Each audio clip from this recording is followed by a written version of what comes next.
I bet you're wondering, where in Europe or in the US are you watching from? No, you are actually watching me from Africa and from Ghana. And we are here to prove to you that intensive system of farming is possible in Africa and in Ghana. As you can see, what they are feeding on is just the brachiaria grass that we've been talking about over the past about 2 years.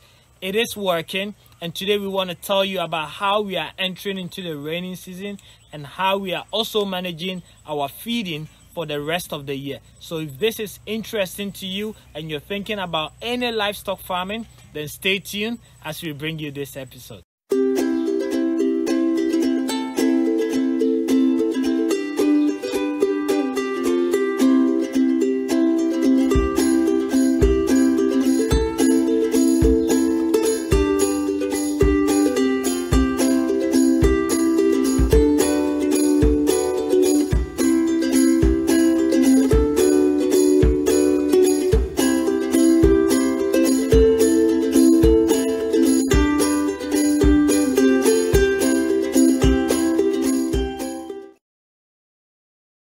Welcome back, guys. So as I said, we're going to be dedicating today's episode in taking you through, as we are entering into the rainy season, how are we managing our feed.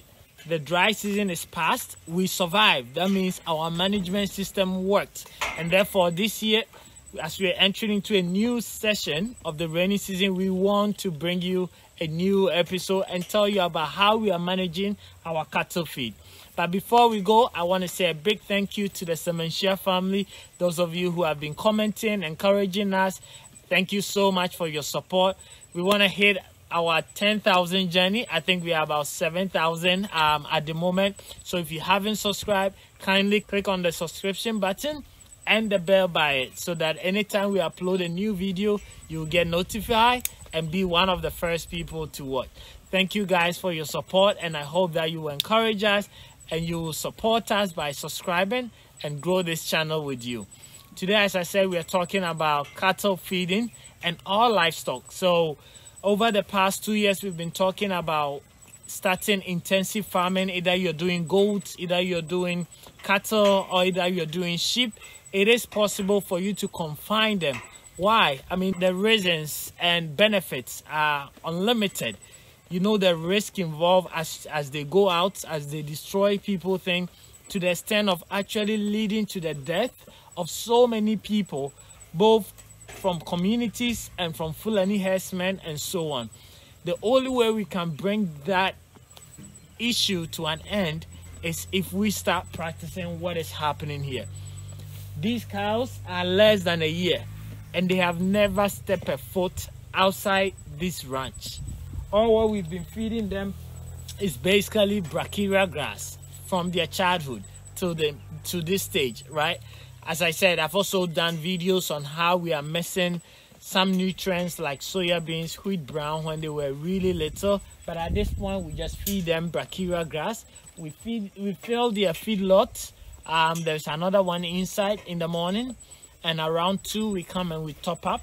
And then before they sleep at night, we come again around 7 and top it up. And that's what they've been feeding throughout the entire time. And it is working, guys. If you look at our animals, like, it's not like they don't have, you know, their weight is excellent. They are growing very well. And they are not getting bitten by snakes, getting any diseases from other animals because they are confined. I mean, the reasons are unlimited, as I said, but this morning I wanted to share that with you before we go into how we are managing our farm. So I'm going to leave the feedlot now and take you guys along with me to where we are preparing their feed and what we actually started doing this new season. Because I think last year I shared a video with you guys when we were baling and really started doing more of like storage.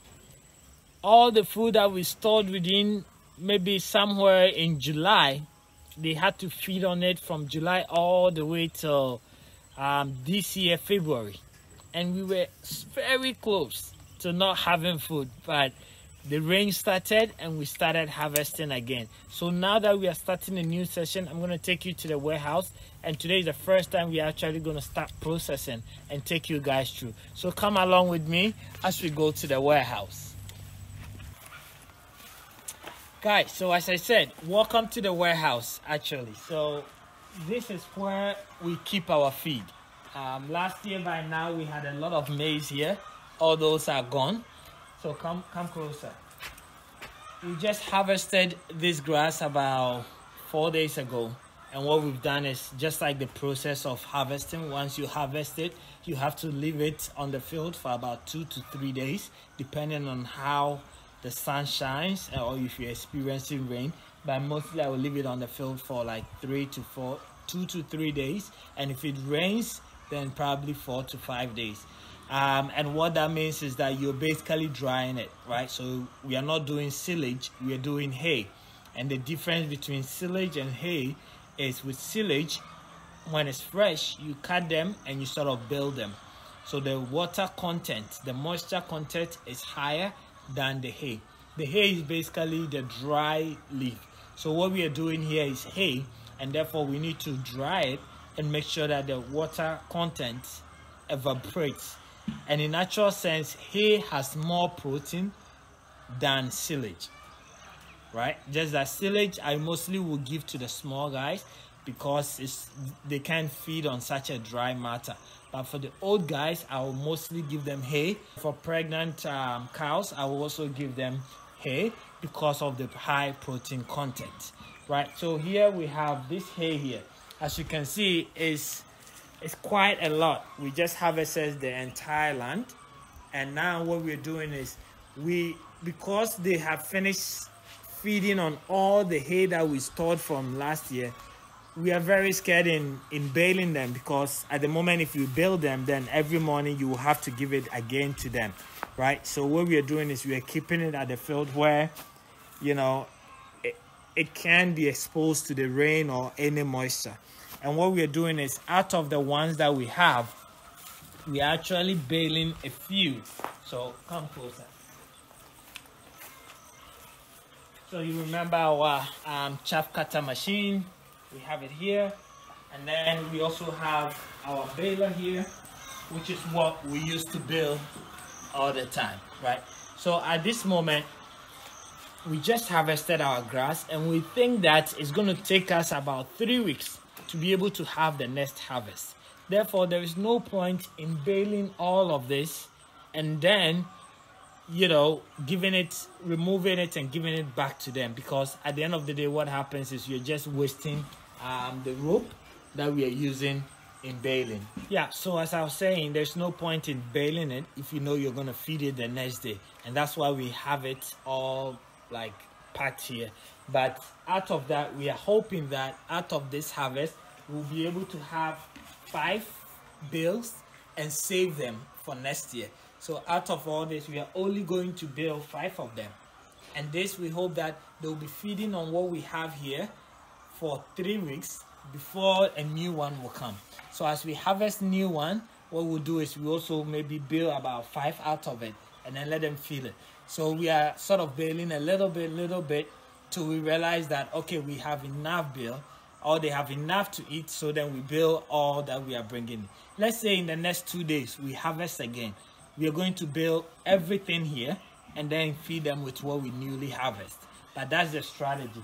This bale, as you can see, I can't even lift it. So it weighs more than 50 kg, right? Very tight, right? And that's all done by this machine, right? The machine we have here. So this is, I think when we start feeding them, we do feed them twice of this in a day, right? So as we are baling, we also counting during the dry season, how many feed do we have to be able to feed them with, right? So in a nutshell, that is what we are doing. At the moment, we don't have maize, so we are feeding just the grass for some time now. And as we go into the dry season, we'll be having maize, and from there we can start combining the maize to it. So I'm going to repeat this again because it's important that as we bring it in, we don't bale all of them, because this is what currently we are feeding. if we had food from last year's harvest, we will be baling this and giving them last year's harvest. But the crazy thing is, last year we were very close. They actually fed on everything that we stored, and hence now as we are harvesting, we're also feeding it to them and trying to save as little as we can. And hopefully what we have here won't finish. We'll harvest a new one, and then what that does is we'll then have to build this and then start feeding them the new one. And I'm sure as it's raining, you know, we are counting on the rain. So as it's raining now, I think it's going to rain from, you know, we are in May now to maybe July, August. So we have a lot of months to be able to harvest frequently and be able to store enough. I'll bring you more updates in terms of storage.